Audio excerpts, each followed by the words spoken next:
Hello guys, this is Real Recaps. In this video, I will talk about a 2024 American supernatural horror film, Blackwater Lane. Before we start, I hope you will like and subscribe to the channel. After overcoming many challenges, Cass Anderson learns the significance of appreciating both the ups and downs in her life. Eventually, everything tends to fall into place. Cass works as a teacher at a theater school, where her students admire her, particularly a young man named Andrew. He once had a lengthy conversation with Cass about her husband before wishing her a pleasant holiday. That day, Cass planned to join John Collins and some colleagues at a bar to celebrate the holiday season.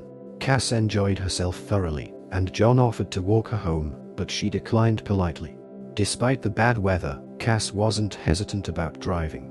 Before leaving, she received a call from her husband, who sounded tired and intended to go to bed before she returned. Cass promised not to take the forest road, a shorter but more hazardous route. However, due to heavy rain reducing visibility, Cass disregarded her promise and opted for the forest route.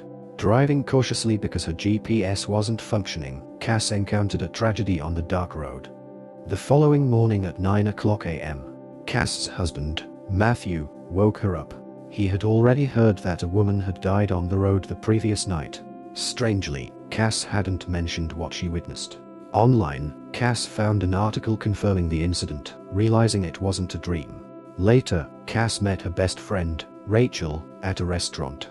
Rachel was aware of John's long-standing affection for Cass, even though she was married. There were also rumors about John's first wife having gone missing, but Cass dismissed them as gossip, believing the woman simply moved away 20 years ago. Cass used to perform on stage but now focused on teaching, which she enjoyed. Still, she wouldn't mind returning to acting, though Matthew might not support the idea since they were planning to have a child. Strolling around the city with Rachel, Cass shared her interest in tarot cards, which she used to feel connected to her late mother. Rachel was surprised when Cass forgot about picking a group gift for Susie, suspecting Cass might be experiencing memory issues. Cass herself struggled to recall recent events. At home, Cass spotted a strange man outside her window, but Matthew didn't see anyone and thought she might be hallucinating again. Cass denied it. Soon after, Susie's birthday party took place. Rachel revealed that the woman who had died on the road was an employee at her company. Susie, who knew the woman, was very upset because the woman's husband now had to raise their 2-year-old twins alone. The woman's name was Jane Walters, and Cass realized she had known her. Despite the somber news, Susie tried to remain cheerful during her birthday. That evening, Cass introduced John to Matthew. Later, Matthew couldn't sleep, pondering who might have harmed Jane. It became clear her death wasn't an accident but a crime. Cass suggested they get a dog for security, but Matthew opposed the idea, citing their plans for a child. While Matthew went downstairs to check the locks, Cass received a call from an unknown number. All she heard was static and breathing, which she assumed was a wrong number.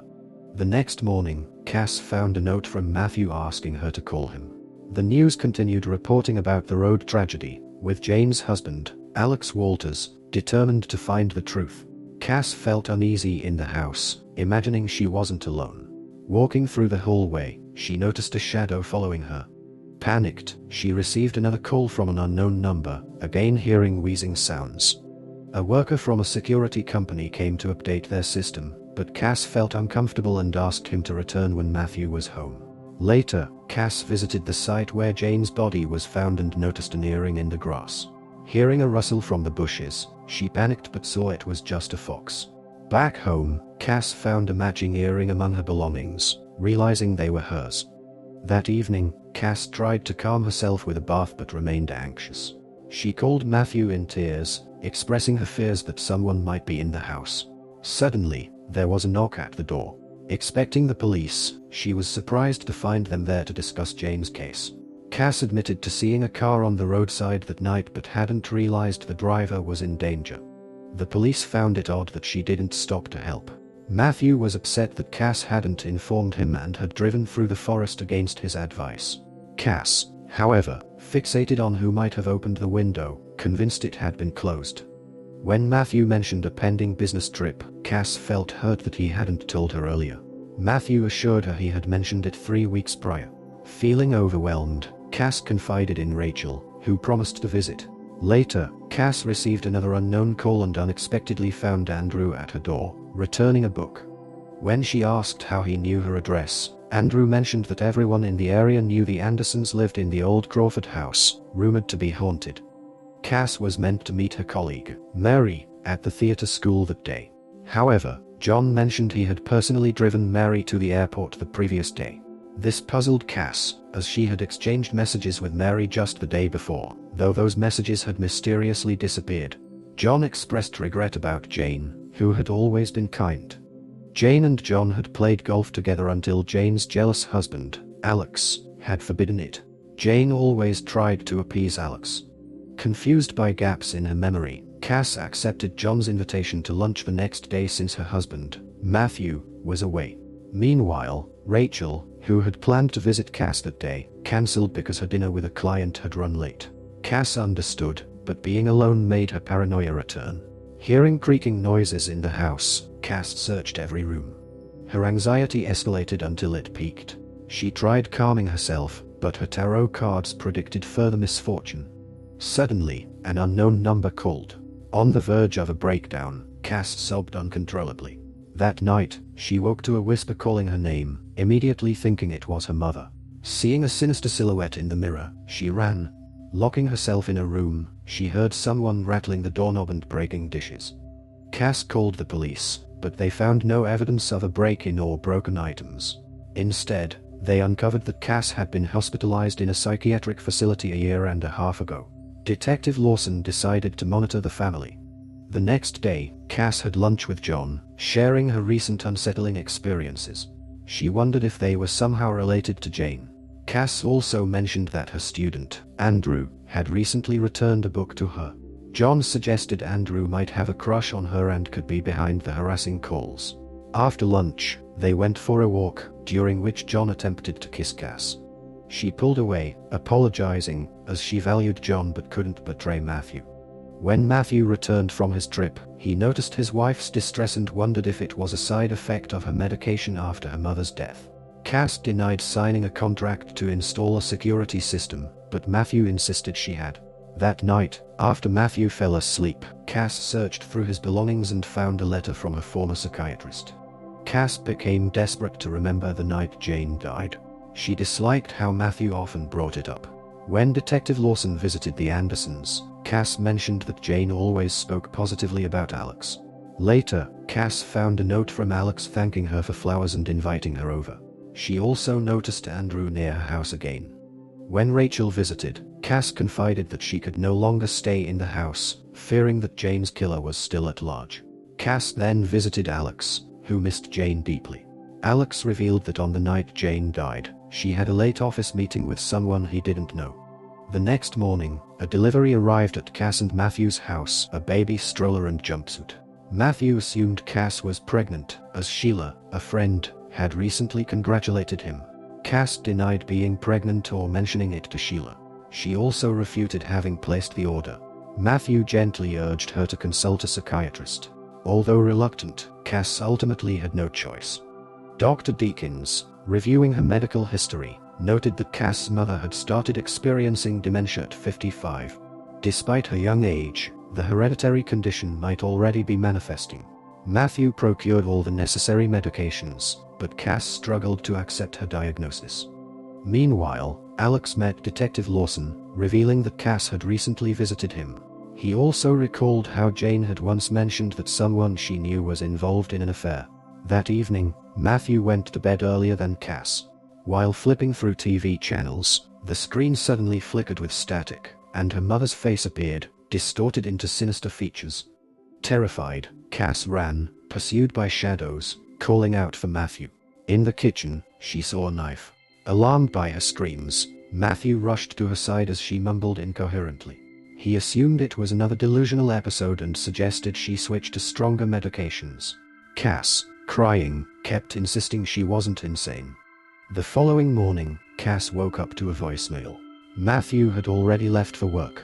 Hearing a child's cry outside, she stepped onto the lawn and found a blanket. Underneath it was a dead bird. Frightened, she ran back into the house. Cass couldn't comprehend what was happening, which drove her to finally take the prescribed pills. She soon drifted into a deep sleep. Later, Cass woke up in the hospital, having overdosed on her medication. From then on, she was perpetually drowsy and unable to work. One evening, when Matthew went out for food, all the electrical appliances in the house malfunctioned simultaneously. Overwhelmed, Cass reached her breaking point. Detective Lawson visited her again due to an anonymous tip reporting that Cass had returned to the location where Jane's body was discovered. Cass didn't deny it and handed over an earring, claiming it might belong to her.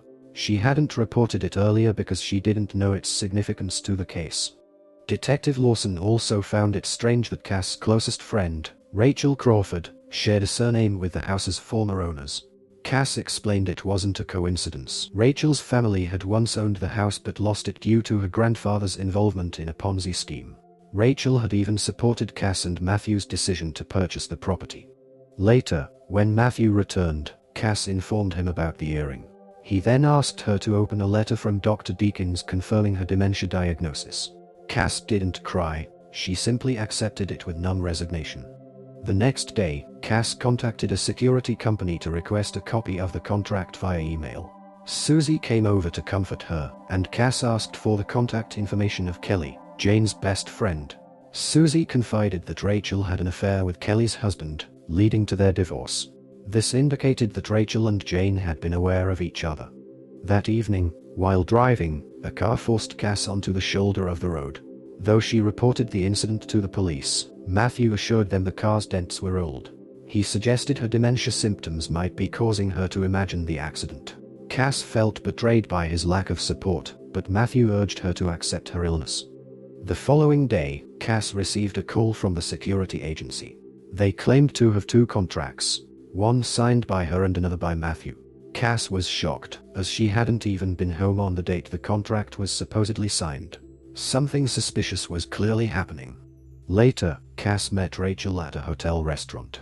She confided that Matthew had grown distant and cold, speculating he might have another woman. Rachel advised her to hire a private investigator and admitted she had never trusted Matthew.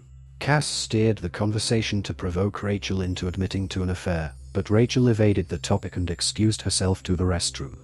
Cass noticed Rachel's second phone and stole it. Through this, she discovered that Rachel and Matthew had been having a long-standing affair. Their messages suggested their secret was about to be exposed. On the night of Jane's death, Jane had caught them in the office. Rachel and Matthew had conspired to eliminate her as an unwanted witness. Devastated, Cass called Matthew from Rachel's phone but didn't speak. She was determined to uncover the truth and eventually located the murder weapon. She realized that Rachel and Matthew had also planned to eliminate her to be together. That evening, Andrew visited her house but found her unresponsive on the couch through a window. Panicked, he called for an ambulance and the police. Matthew arrived promptly upon learning of the incident, unable to contain his emotions. Andrew informed him that Cass had not survived and had been taken to the hospital. That night, Matthew and Rachel searched for the phone Cass had stolen from the house. Suddenly, the lights began to flicker, and they saw Cass' silhouette.